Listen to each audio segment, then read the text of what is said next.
સુરતમાં કોંગ્રેસ નેતા અસલમ સાયકલવાળા વિરુદ્ધ પોલીસ ફરિયાદ નોંધાઈ છે। સોશિયલ મીડિયા પ્લેટફોર્મ પર જુલુસને લઈ ધાક ધમકીથી વૈમનસ્ય ફેલાવવાનો અસલમ સાયકલવાળા પર આરોપ લાગ્યો છે।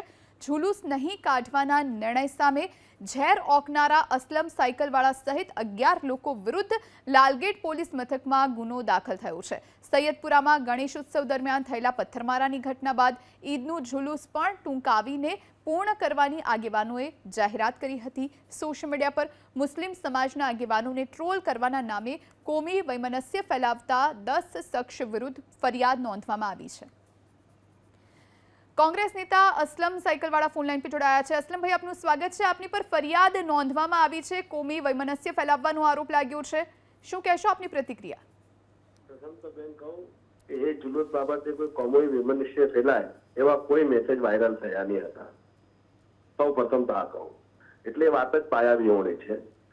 જુલુસ કાઢવા માટે જે કમિટી હતી એને 10 તારીખે નિર્ણય કરેલો કે ભાઈ 16મી તારીખે જુલુસ સવારે 11 થી 5ની વચ્ચે કાઢવામાં આવશે અને 13 તારીખે કમિટી નિર્ણય કર્યો કે ભાઈ જુલુસ નહીં કાઢવામાં આવે। પરંતુ જુલુસ એ હંમેશા જે સ્થાનિક પરમિટ ધારકો હોય છે એ એમની જવાબદારી પર કાઢતા આવતા હતા વર્ષોથી રાજમાર્ગ પર।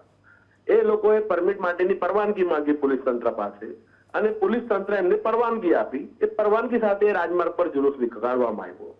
રહ્યો સવાલ જે લોકો એમ કહે છે કે એમના માટે વિરોધમાં મેસેજ પડતા હતા, એ સામાજિક બહિષ્કારના હતા, કોઈ કોમી વૈમનસ્યની વાત નહીં હતી કે કોઈ કોમી ઉશ્કેરણીની વાત જ ન હતી।